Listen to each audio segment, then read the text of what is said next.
Thank God it's Friday at ngayon po ay Labor Day. Narito muli ang mga usaping dapat nating pagtuunan ng pansin mga kailyan. Ito po ang issue at serbisyo.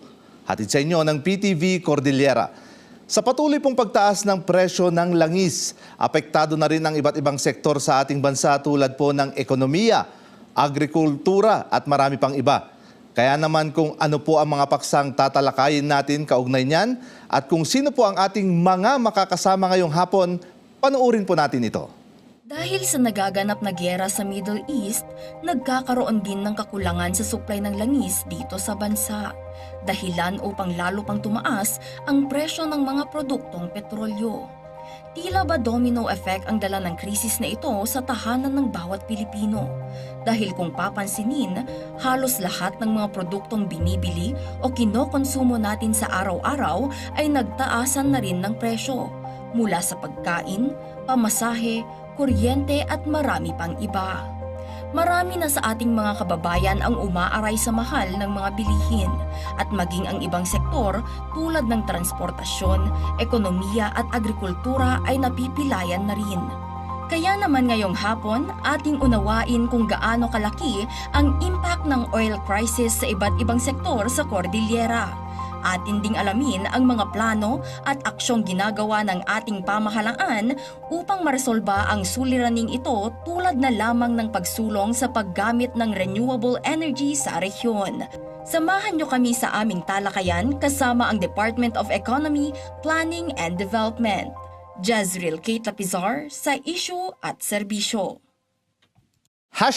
#DepDev Cordillera po sa issue at serbisyo mga kailyan. At ngayong hapon nga makakasama natin po sa ating talakayan ang Chief of Policy, Formulation and Planning Division po ng DepDev Cordillera, none other than Sir Jose Dado Jr. Ganun na rin pong makakasama natin ang kanilang Supervising EDS, walang iba kundi si Miss Freda Toyoken. Good afternoon, Sir and Ma'am. Kumusta po kayo ngayong hapon? Mabuti naman po at magandang hapon, Ferdy, at sa lahat ng ating sa lahat ng nanonood, magandang hapon po.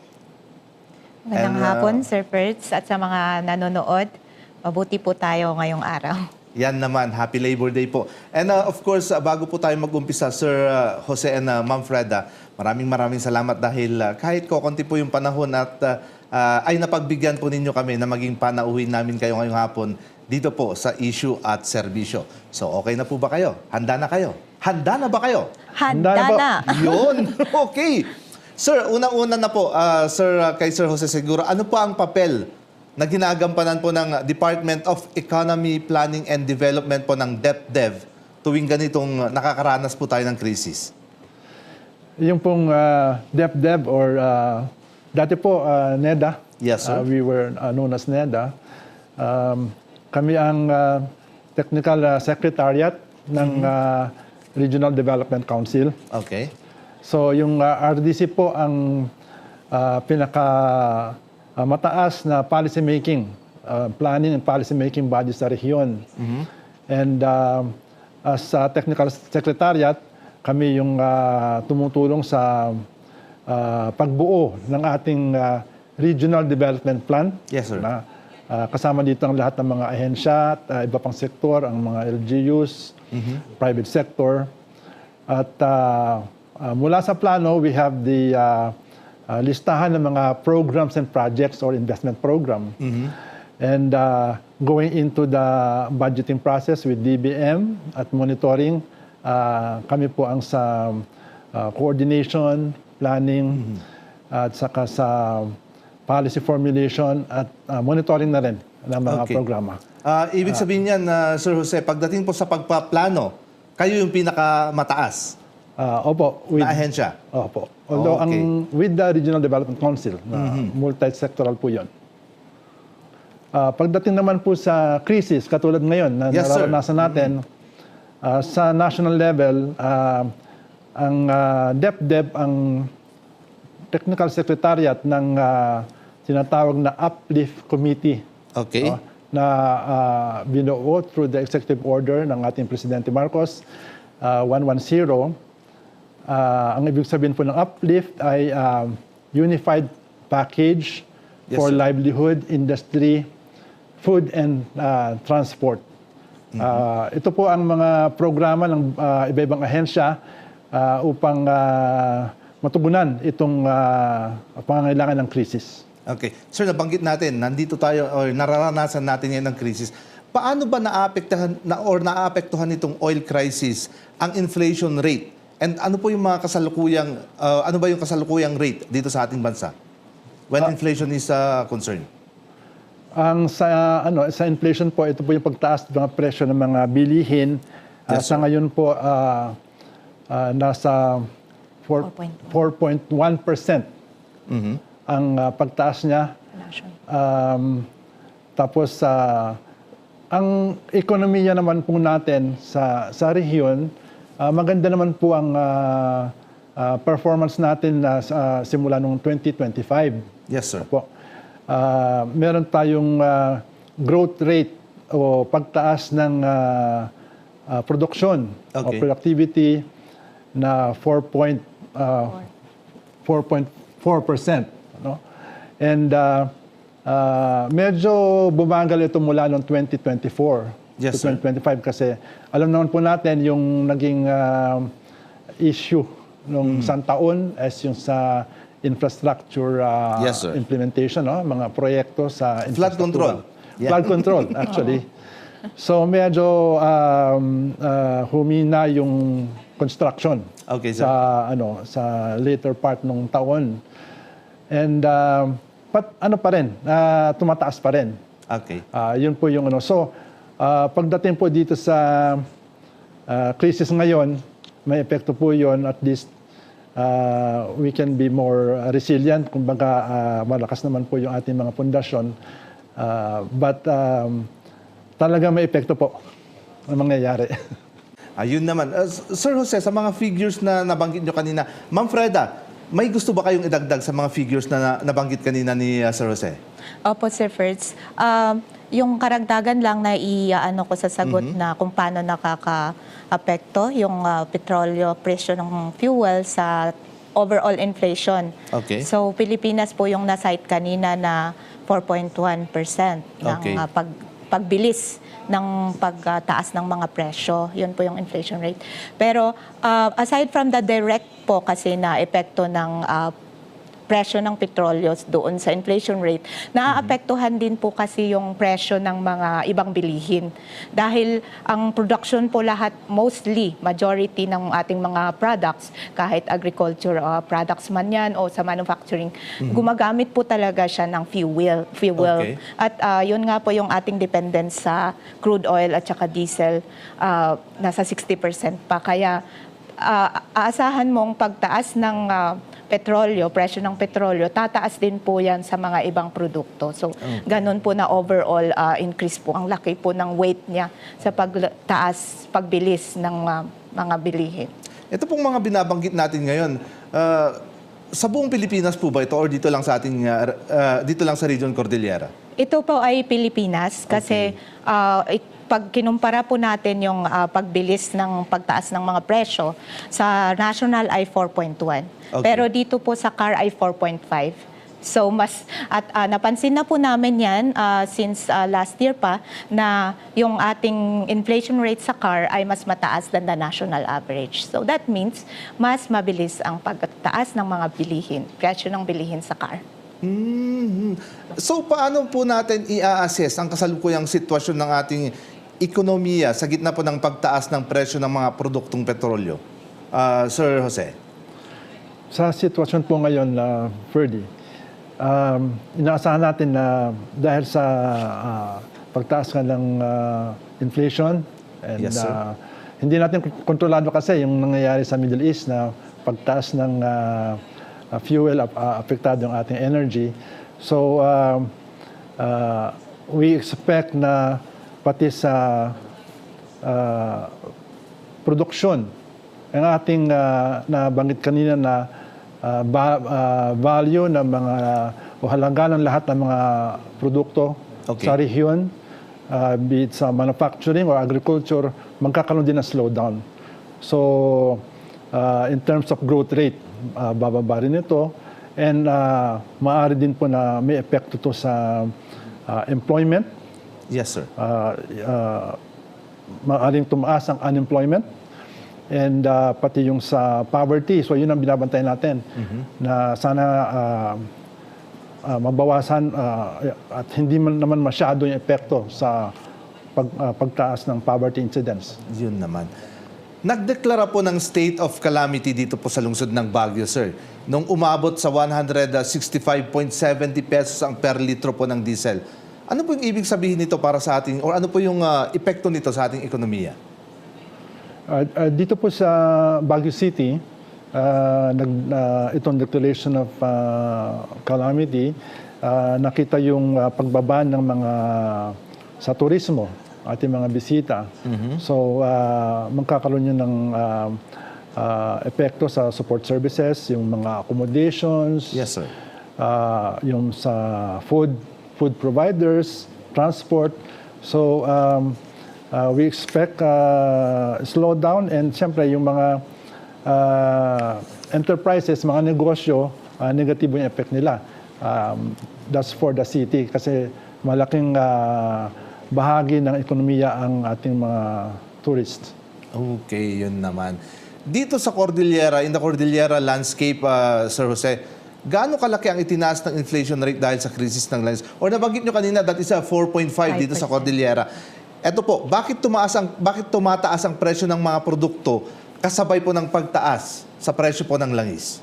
Opo, if I may answer, sir, first, Yes, yung yes, sa kanina sinabi ko nga, kasi nangangailangan yung mga ibang industriya, productive industries, ng langis para mag-produce. At base sa datos ng PSA, kasi Yes. silang official statistics office natin, sa national level pa lang, mga majority industries natin, malaki yung dependence nila sa oil. So, depende. Ang isang example dito, pag mag-produce tayo ng enerhiya, si Beneco for example, mga around 45% kailanganan niya ang langis. So, ganun po. Kaya pag tumaas ang langis, tataas kasi yung operating cost ng isang industriya ay tataas din po. Sir, anong mga produkto dito sa Cordillera ang nakapagtala po ng pinakamataas na dagdag sa presyo? Opo, yung Marso po, naglabas din po kamakailan lang last Okay week po. ang PSA ng March na inflation rate. Hulaan nyo po, pero hindi na surprise na diesel. Okay. Diesel at around 55% ang pagtaas niya, Sir Fred. Bukod sa diesel, anong... Ang pangalawa naman po ay ito ang mas nakakabahala kasi pagkain, food. And Okay. non-alcoholic beverages po ang sumunod. Yun naman. So talagang yung mga pangunahing pangangailangan ng tao, yun yung talagang apektado pag nagtataas ng presyo ang mga produktong langis. Ano po yung magiging epekto nito sa purchasing power po ng ating mga kababayan dito sa Region Cordillera, lalo na po yung mga may mabababang income? Opo, meron po, damanan natin. Kasi base nga din po sa nilabas ng PSA, so kung ganun ang inflation rate natin, ang pagbilis ng pagmahal ng mga bilihin, Okay. yung piso noong 2018, ay ang halaga na lang niya ngayon ay 76 centavos. Ang laki. So kung nung 2018, 100 peso makakabili ka na ng basket of goods, kailangan mo na ngayon ng mga around 136 pesos para bilhin yung the same amount. Yun. Ang laki Opo. ng difference niya, no? Opo. From 2017, 2018 yung nabanggit. 2026 ngayon, ganun nakabilis yung... So talagang apektado tayo sa mga Damang-dama po. nangyayari ngayon. Kaugnay po niyan, meron po ba tayong datos sa direktang epekto ng oil crisis sa sektor po ng transportasyon dito po sa Cordillera Region?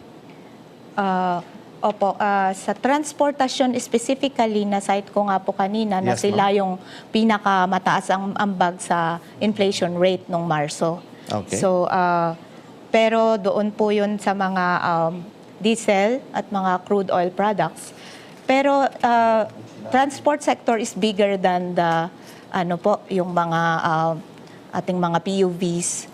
So, naramdaman din po natin yung pagtaas ng ating fare kasi nga under negotiation. So, mga mga ordinary na katulad natin na sumasakay sa mga public utility vehicles, naramdaman din po natin yon.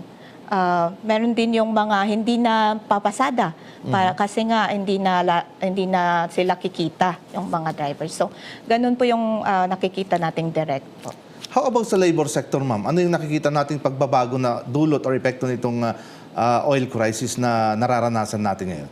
Opo, kasi nabanggit kanina na ang pinaka-vulnerable nga sa pagtaas ng mga presyo ay mga minimum income Okay. earners. So, yung mga sa labor force, although ang pinakauna primary source natin kung may pagbabago ay yung labor force survey Okay ng po. PSA, kada quarter po kasi ang labas. So, sana malabas soonest yung January at March, doon po natin ma-compare. Pero base sa latest namin ng 2025, magandang pundasyon na rin po ng Cordillera. Tayo ang isa sa mga pinakamataas ang employment rate, nasa around 97% average. Okay. So, opo.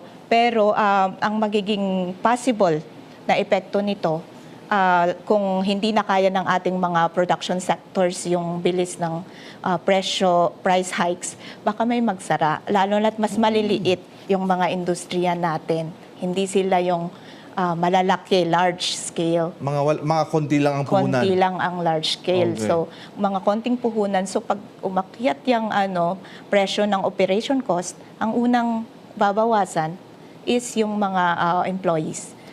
So, yun po. Ma'am, kumusta po ba yung proposed minimum wage ng labor sector na layong pag-aanin ng sitwasyon ng mga mamamayan mula po sa epekto ng pagtaas ng presyo ng mga bilihin dahil po sa fuel crisis? Ano na po Opo. yung progress natin dyan? Or ano na po yung status niyan? Last week, may na-receive po kaming request from the Kilosang Mayo 1 at saka sa Regional Wage Board natin sa Okay. CAR na sa DepEd na tignan nga kung anong posible. So yun po ang ginagawa din ng DepEd, kinuha namin yung mga datos ng inflation rate, yung mga labor productivity, tsaka yung poverty thresholds natin. May mga estimates kaming ginawa para sa guidance lang po ng wage board. Pero definitely si Regional Tripartite Wage and Productivity Board ang magdidesisyon. Kasi titingnan din nila based sa mga estimates namin kung kaya ba ng business sector naman itong i-absorb yung karagdagang minimum wage. So yung main na pagsasaliksik or pananaliksik nasa inyong part. And Opo. then yung wage yung board ang magdidesisyon kung kakayanin. Opo, opo. Yun naman. Dahil apektado ng krisis ang ating agrikultura, Sir Jose, nakikipag-ugnayan na ba ang ating ahensya sa Department of Agriculture upang masiguro po ang seguridad ng pagkain dito sa region? Food security? Opo, nagtanong na kami rin sa mga iba-ibang ahensya, including the Department of Agriculture, kung ano bang assistance nila. And kasama na po dito yung kanilang support sa transport, yung pagdala ng mga mga agricultural produce sa markets. So nakita po natin yan, yung tumulong ang ahensya sa pag-provide ng mga truck to transport yung mga harvest ng agricultural produce. Meron din dyan with the Department of Transportation din nagkaroon ng toll-free yung iba. Yes. Para mabawasan yung kanilang Pasanin, gastusin. gastos in transporting, and there's a fuel subsidy also. Yan po yung mga assistance sa mga agriculture sector, at meron ding in terms of ayuda na 2,300 pesos for every farmer. For every farmer yun. Every farmer. Ano yun, registered sa isang asosasyon or kahit hindi? Opo, meron silang listahan that is validated to ensure na yung karapat-dapat sila yung ano. Kasi Okay. po yung Bakit, sir? Bakit na nasabing karapat-dapat? Meron rin ba yung mga sumisingit, sumusulpot na bigla-biglang sila yung kukuha ng ayuda na hindi naman sila kasama sa listahan? may mga na-report din po sa our Philippine Statistics Authority na nakikita naman nila kung sino yung may mga birth certificate at lahat yan. Kasi ang dahilan po noon, kailangan lang na targeted yung tulong. Doon sa mga lowest income, yung nangangailangan talaga, and katulad sa transport sector, agriculture sector, fisher folk. Kasi for the other sectors naman, may iba naman tulong sa kanila, but i-prioritize lang. Considering yung ating limited na kakayahan sa ngayon. With that, Sir Jose, ano ba yung mga pagbabago na maaari nating asahan sa agricultural output ng Cordillera ngayong harvest season? Kung ikukumpara po sa mga datos noong nakaraang taon, ano po ba yung dapat nating asahan? Tataas ba ito or bababa? Maaari pong bumaba. Kaya lang po sa ngayon, ang focus naman ay doon sa marketing. Pero itong darating ho na planting season, so nakaabang rin ng Department of Agriculture, monitor nila kung ilan ba sa ating mga farmers ang magtatanim, kung anong area, at ma-estimate kung paano yung produksyon. At isa pong kailangang bantayan kasi yung pagtaas ng presyo ng fertilizer, mga abono, pataba. Kasi nga, component rin po dyan yung oil sa pag-produce ng mga fertilizer. Saka, ini-import natin actually na from the Middle East. So, apektado rin sa pagsara ng Strait of Hormuz. So, pagka masyadong mahal, magbabawas sila sa pag-apply ng mga fertilizer, so bababa rin ang kanilang produksyon. So, sa darating na planting season, nakatutok naman doon ng Department of Agriculture kung paano yung tulong in terms of supply ng fertilizer. Yun naman. So, sir, nag-enjoy ba kayo sa ating talakayan ngayong hapon? Okay lang. So, Ma'am Freda, yun naman. Mga ka-issue, dyan lamang po kayo dahil mamaya lamang aalamin din natin ang detalye tungkol po sa mga polisiyang isinusulong ng ating pamahalaan na layong tugunan ang mga suliraning dala po ng krisis sa langis. Magbabalik pa po ang issue at serbisyo.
Mga kailyan, nagbabalik po ang issue at serbisyo. Hashtag DepDev Cordillera po sa IAS pa rin tayo mga ka-issue. At syempre kasama pa rin natin sila Sir Jose Dado Jr. at Miss Freda Toyoken po ng Policy, Formulation and Planning Division ng naturang ahensya. Tuloy-tuloy tayo sa ating programa ngayong hapon. Sir, Ma'am, in terms of coordination, paano po kayo nakikipag-ugnayan sa iba pang mga sangay ng gobyerno, lalo na po sa Department of Energy, upang ma-address po ang suliraning dulot po ng oil crisis na kinakaharap natin ngayon? Sir Dado. Ferdy, yes.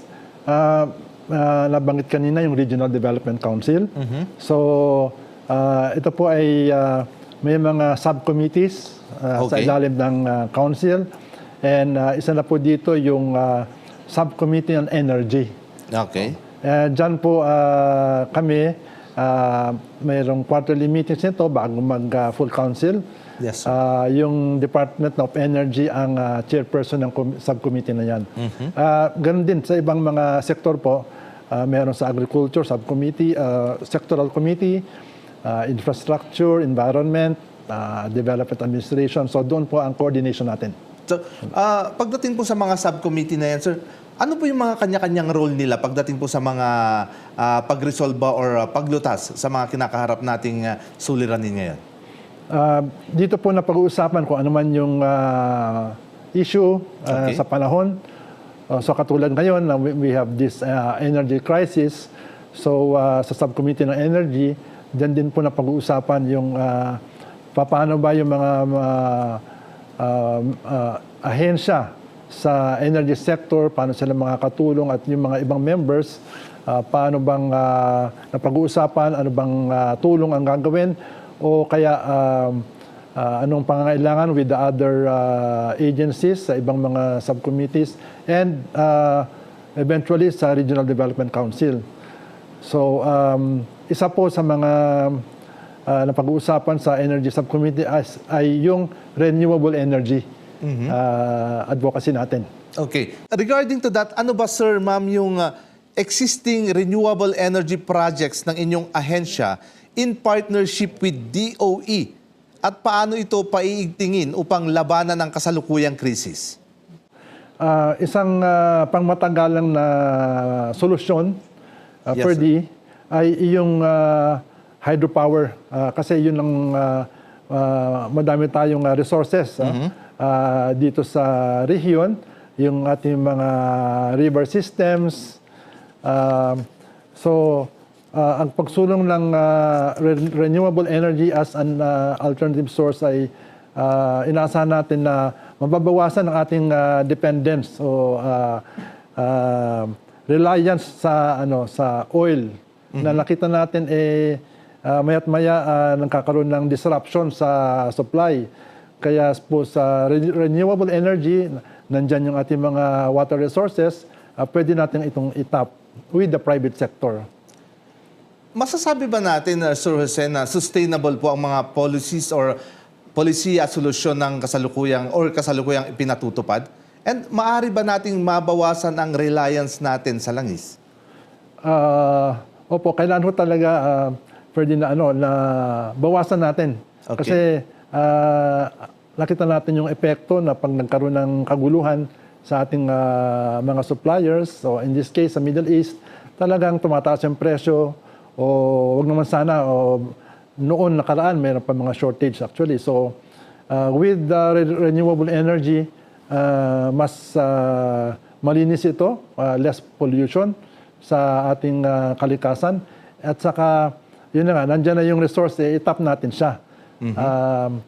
Kailangan lang natin dito talaga ang partnership with our private sector power generators kasi sila ang mag-i-invest. Okay. Sa As mga of now, pasilidad. sir, as we speak, meron na ba tayong target na private sectors or may mga nakausap na po ba tayo regarding these projects? Meron na. And sa ating rehiyon, meron naman mga operating. Okay. No? We have the Ambuklao Dam, yung Binga, and San Roque. Maraming pang maliliit na mga hydropower operating facilities. So sa rehiyon, kaya lang po meron tayo yung parte na rin ito ng Cordillera Regional Energy Master Plan. Okay, sir. With kasama ng ibang sectors na nabuo ng DepDep and RDC. Master plan yan sa pag-develop ng ating energy sector for 10-year period until 2033. So, nakikita natin na malaking potensyal ng rehiyon. We have estimated more than 8,000 na megawatt potential. But sa ngayon, only about 317 megawatts ang napoproduce. So mga wala pang 4% ng potential natin ang na-develop. So yun ang pwede natin na iprograma. Yun naman. How are you integrating energy efficiency into local energy efficiency or conservation plans, Sir Jose? Yan po yung sa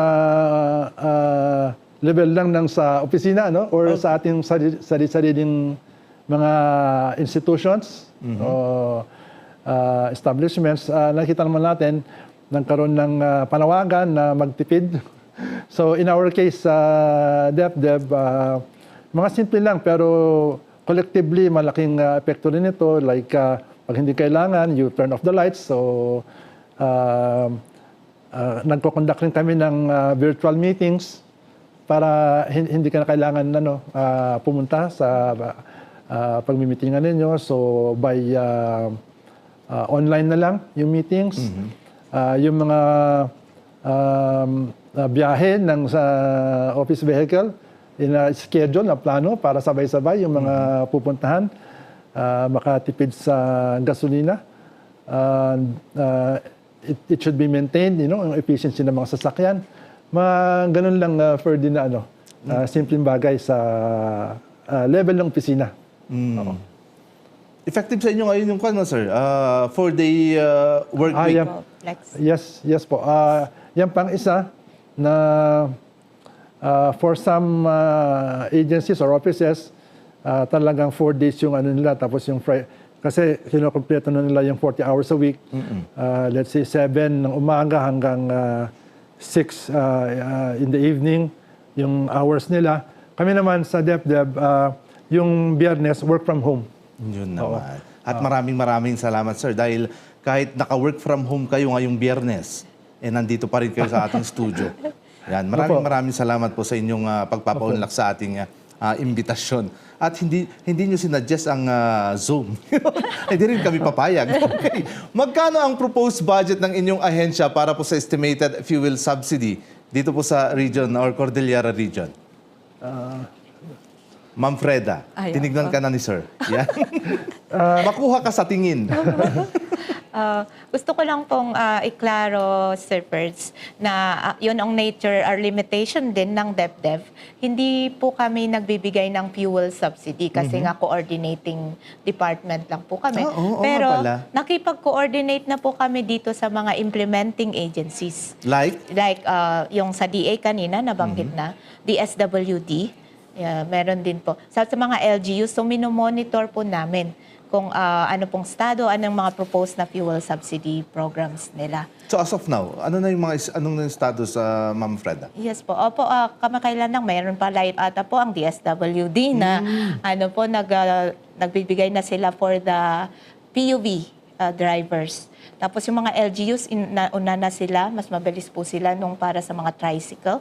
So nagbigay na rin po sila. Si DA, meron na rin pong naibigay para sa mga farmers. Dole din po, meron din po sila with DA na mga fuel assistance program. Yun naman. Kaya dumadami na ngayon yung mga bumibiyahe. Kasi the past days, napakahirap sumakay, grabe. Sa mga katulad po natin na commuters lang, nahirapan talaga akong sumakay, as in, gustong-gusto ko nang maglakad, kaya lang, minsan nakakatamad din, lalo na umuulan-ulan, no? Diba? Biglang napunta doon eh. In a Senate hearing, DepDev Secretary Arsenio Balisacan warned that supplemental 2026 budget could worsen the Philippines' fiscal situation. Sir Jose, can you explain kung bakit at kung anong ibig sabihin ni Secretary Balisacan dito sa nabanggit niyang ito? How is your agency addressing this? Tungkol po doon sa budget, nakita po natin kasi na kailangan ng yung mga pondo for lahat ng mga assistance, yung tulong, fuel subsidy, at iba pang assistance sa mga low-income groups at affected sectors. Saan kukunin yun? Yun ang tanong eh. So, kung supplemental budget, baka kailangan na naman mag-loan. As it is, yung ating may tinatawag na ratio ng loan to your gross output, yung GRDP or GDP sa national, dapat hindi higit sa 60%. Lumampas na tayo doon, 61, 62. So, ang sabi lang ni Secretary Balisacan ay kung man kailangan ng pondo para sa mga tulong, kukunin na lang sa present na budget yung austerity measures nga na hindi kung maaari ipagpaliban pa ng gastusin para may reallocate lang sa mga assistance na sa crisis na to. But so hindi na tayo uutang pa uli or magdadagdag ng buwis kasi lalo nga dapat na mabawasan yun yung mga burden sa mga mamamayan. So yun po ang ang sagot doon sa Yun naman, comment sir. na yun. Sige, tuloy-tuloy tayo, sir.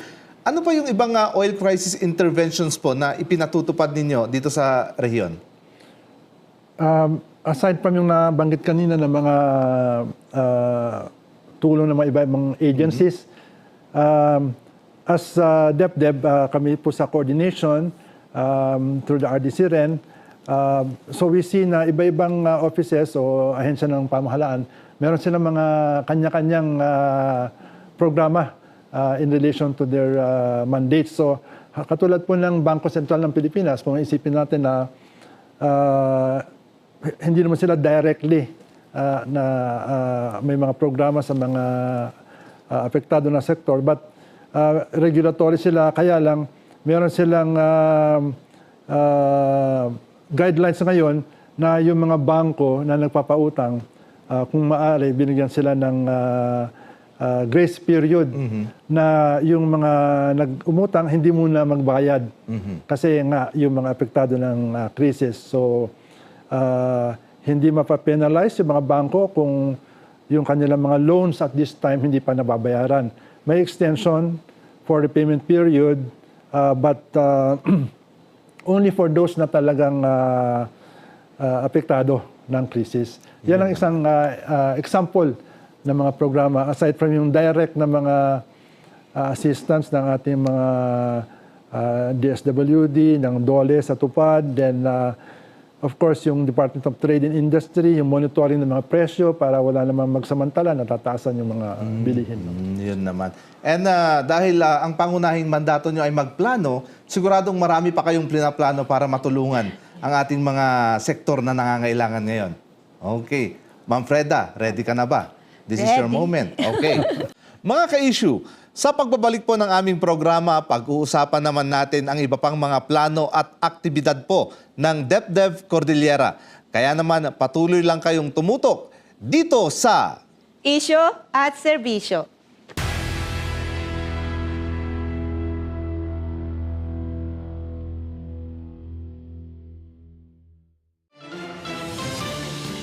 Indarmi naging karolaan ken napapala atas pasama.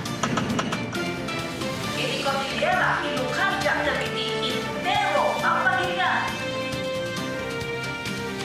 Napupuno iti impormasyon, istorya, kapadasan, ken napipintas a pakasaritaan. Nakatutok ti sububukal a pwersa ti PTV Cordillera News Team. Para iti umno, gusto ken alisto adaman, da kami di mapagpiaran. Lunes aging Biyernes, agrugi alas 4 iti manem, dayto iti kangunaan adaman. Dito'y laan, PTV.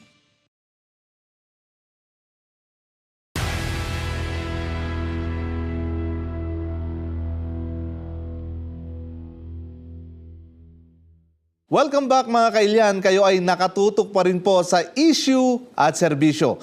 Tuloy-tuloy lang ang ating talakayan kasama sina Sir Jose Dado Jr. at Miss Freda Toyoken po ng Policy Formulation and Planning Division ng DepDevCar. Still with the hashtag DepDevCordillera sa IAS. And kailyan, don't forget to like and subscribe to our official Facebook page at PTV Cordillera and YouTube channel at PTV Cordillera News to stay updated po on our episodes na inyong napapanood tuwing Biyernes po ng hapon. And syempre, nasa last part na tayo, Sir Jose and Ma'am Freda. Ano yung ambition natin 2040? And ano po yung hakbang na tinatahak ng inyong ahensya upang makamit ang bisyon na nakapaloob po dito? Opo, Sir Ferds. So, ang ambisyon natin 2040 po ay ginawa ng DepEd noong 2022. Ito po ay ang ating long-term vision ng buong Pilipinas. Ito yung gustong maging ng mga Pilipino by 2040. Kaya po ito ginawa from the survey, from the sample ng mga Pilipino, ay upang maging gabay ng development for the Philippines. Kasi napansin po natin dati, although nagpaplano po tayo dati, kada administrasyon po ang pagpaplano. Wala siyang patutunguhan na long term. Iba-iba, minsan nga hindi na nagtutugma. So, yun po ang pinakagamit ng ambisyon natin 2040 para kahit magpalit-palit po ang mga administrasyon, ay pareho pa rin po ang tinatahak nating development path. So, ang ginagawa po ng DepEd after itong nakuha at nagawang konkretong ambisyon, ito po ang nagiging basehan nga po namin sa mga every 6 years na pagpaplano sa Philippine Development Plan at Regional Development Plan to make sure na itong mga projects po natin na lahat ng sangay ng gobyerno at pati ang private sector ay magkakatugma, harmonize, at saka ang targets natin ay mamimit natin yung ambisyon natin by 2040. So yun po yung ambisyon natin. So napakaganda nitong vision na to. At sana, ba't nakakapagtaka nga, no? Ba't kaya pag nagpapalit ng administrasyon, walang tinutuloy na proyekto yung nakaraan? Yun nga po. Sir Okay. Perts, nakalimutan ko Yes kung po. sabihin kung ano yung ambisyon natin 2040. Ito po ay isang matatag, maginhawa at panatag na buhay by 2040 po. Yun, no? Matatag, maginhawa at panatag na buhay by 2040. Naku, napakaganda po nung vision na yan. Sana'y matupad yan. Anong mga proyekto ang kasalukuyang minomonitor at ina-assess ng DepEd dito sa Region Cordillera? Ma'am Freda, okay. Ay, okay po. So, isa rin po yun sa nabanggit nga ni Sir Joey na roles ng DepEd ang mag-monitor po. Okay. So, may ginawa tayong plano, in-implement ng ating mga implementing agencies at ibang mga partners. Pero kailangan nating i-monitor. So, ang aming pinaka body sa Regional Development Council na gumagawa nito ay ang Regional Project Monitoring Committee po. Interagency po ulit siya, pero si DepEd ang nagko-coordinate. Marami pong listahan ng programa, pero we try to prioritize this, yung mga flagship na projects, programs from the national. Tapos meron din po from the RDC kung sinabi nilang ito ay ating priority regional project. Kasama po sila sa aming minomonitor. So for example, ang mga big ticket projects natin sa infrastructure, yan dyan po lumalabas yung ating mga farm to market roads, mostly mga agricultural infrastructure support po. Tapos meron din po tayong mga social at mayroon din po tayong mga social infrastructure like yung mga schools, health facilities. Then po, so lahat po ng nasa programa nating priority programs and projects nakapaloob dun po sa project monitoring reports. Yun naman. So napakaganda ng ating ginagawa para sa ngayon. Ano naman itong partisipasyon po? Napaka-indiman itong AI ngayon, Sir Joey and Ma'am Freda. Ano ang partisipasyon ng Cordillera sa AI for Growth, Opportunity, and Sustainability in ASEAN? Opo, Sir Ferds, napapanahon din po ito kasi National Innovation Week, ngayong week na to. So, yung AI for Growth, Opportunity, and Sustainability for ASEAN, ito po yung tema sa celebration po ng National Innovation ngayong taon.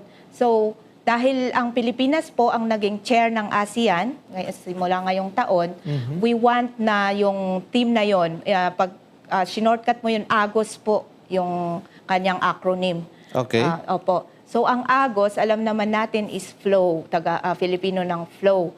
So gusto natin, kasi dati napansin natin na may AI sa Pilipinas or may AI sa ASEAN, pero nasa iisang sektor or nasa iisang bansa, mas nahuhuli yung iba. So gusto natin mag-flow yung AI sa ibang industriya, sa ibang bansa dito sa ASEAN, na may kanya-kanya tayong roles, may kanya-kanya tayong growth path na naka-anchor sa AI para ito ay mag-work for our development, hindi yung tayo yung mahuhuli sa AI growth. Yun naman. And dapat ma-handle natin ng mabuti yan dahil alam naman natin itong AI, kapag ito hindi po na-handle ng mabuti, nakakatakot din. Dahil kayang-kaya nitong manira ng kung ano-ano ang mga bagay na naitatag na natin. Okay.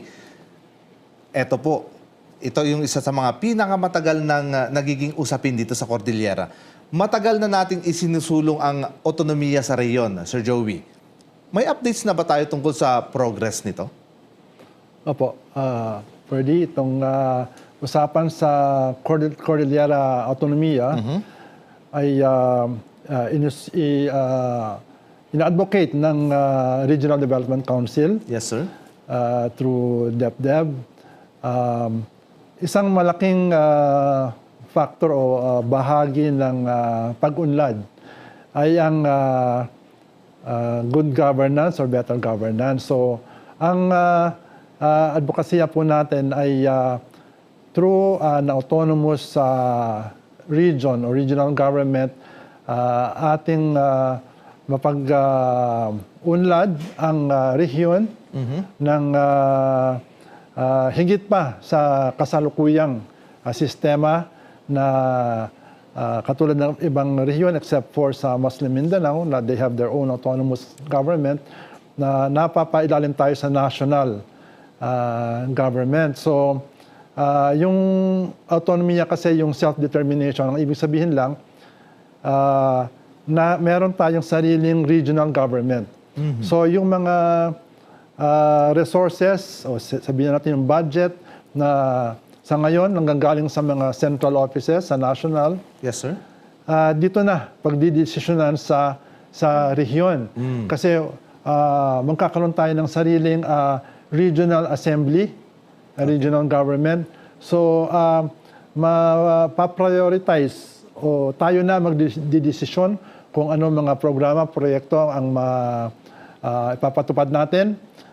Mas malapit na sa taong bayan, ma-monitor yung implementation ng project. So, yung mga naging issue sa corruption, sa flood control, inaasahan na mawawala na, kung di man mabawasan, in regional government setting. So, sa ngayon po, meron tayong House Bill 6981 na na-file dito sa 20th Congress. And itong pong House Bill na to, sa legislative process, pupunta ito sa maraming komite. Okay. Bago siya, hopefully, may ipapasa and lalagdaan ni President Marcos yung organic law. Bago pupunta sa isang referendum or plebiscite. No? Para pagdidesisyonan ng mga Cordillerans, mga probinsya, kung yes or no sila. So, for now, it's information campaign muna on ano ba ito? Ano ba yung provisions ng proposed na batas? Through the RDC, kumukuha rin tayo ng mga recommendations, mga inputs sa iba-ibang sektor para maging participative yung proseso ng magkakaroon tayo ng sariling organic law for an autonomous Cordillera region. Okay. Sa kabilang banda, Sir Joey, may mga risk ba kayong tinututukan at pinaghahandaan kung sakali pong maipatupad na ang autonomy? Nais po natin na ideally lahat po sana ng mga probinsya sa rehiyon and the city of Baguio as a highly urbanized city ay magsasama-sama for isang autonomous region. So, yun po yung isang risk na masasabi natin. Kailangan kasing may sapat na informasyon sa mga residente ng rehiyon para makapag-desisyon sila ng tama o they have all the information to make the informed decision pagdating ho ng plebisito. So, yan ang isang risk at saka kailangan din kasi yung pag-unlad ng isang rehiyon ay yung good governance. So, kasama na dyan ang paghalal ng mga competent at saka honest mga leaders natin sa pamahalaan. Kung mayroon man tayong magandang plano, dapat maitupad ito sa tamang paraan. So, sa implementation, kailangang bantayan. And kung ano man ang pondo na mabibigay sa autonomous region, magagamit ng gusto. Okay. Para sa lahat. Yun naman. In relation ngayong Labor Day, Sir Joey, maaari nyo bang ibahagi sa ating viewers ang tungkol sa Trabaho para sa Bayan Plan 2025 to 2034? Yung Trabaho para sa Bayan, ito lang po yung programa rin ng pamahalaan na in coordination with all sectors to ensure yung sufficient na livelihood, no? Okay. Or employment ng ating mga taong bayan. So, kailangan sa tupad ng mga tamang programa mula sa edukasyon, kahit yung sa artificial intelligence na nabanggit kanina, paano ba natin itong haharapin para mag-isang isang tool or mekanismo at hindi magiging negatibo yung effect niya na yung trabaho ng tao ay mapapalitan ng AI. Ano? So kailangan na makapacitate ang ating labor force. Opo. May idalagdag rin si Ms. Freda? Yes, Ma'am Freda. Opo. Kasama din po sa Trabaho para sa Bayan na advokasya natin ay yung pag-promote natin in relation to the energy crisis. Ay ang promote natin ng mga tinatawag na green jobs. Okay. So ito yung mga sustainable industries like yung pag-develop nga natin, for example, ng renewable energy like hydro. Meron ba tayong sapat na human labor force at ang kanilang skills ba ay education background ay dito ba patungo kung pupunta tayong mag-shift tayo sa ganitong industriya? Ganon din sana ang ating labor force at saka education sector and training sector. Even yung mga private employers natin, ganon din dapat yung tinatahak nilang direksyon. So, isa yung ng trabaho para sa bayan para hindi yung sinasabi natin na meron ngang development pero napag-iiwanan ang ating mga labor force. Yun naman, very well said.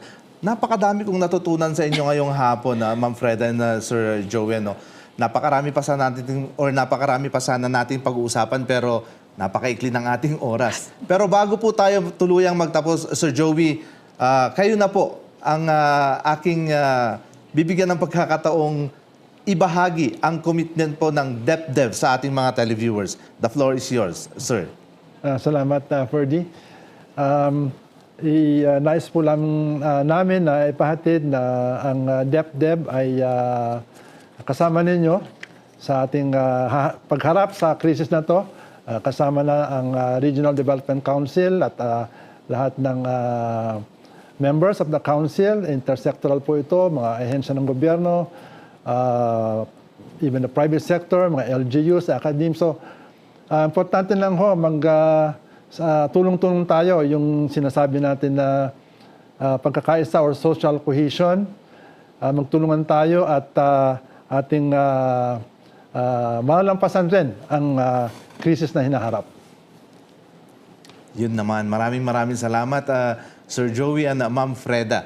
Mga ka-issue, dahil sa kasalukuyang krisis sa langis, halos lahat ng ating mga ginagawa sa pang-araw-araw ay apektado.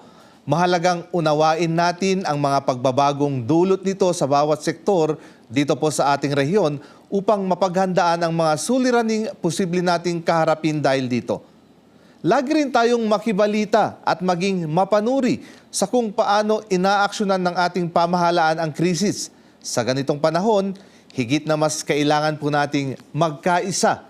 Ang mga mamamayan at ang pamahalaan ay magkaisa upang kahit papano maibsan po ang epekto ng krisis dito sa ating bansa. Bueno, maminsan pa ngayon kam agyaman papagayam iti ingkay panang tarabay. Iti programa tayo ita amalam ti Biyernes. Aging gamanen iti sumaruno anabara ken napnuan kay papanan a diskusyon ditoy issue at serbisyo. Siya po ni Ferdinand Feria na imbaga sardam kada kayo amin. Sir? Thank you very much. Thank you. Thank you, sir.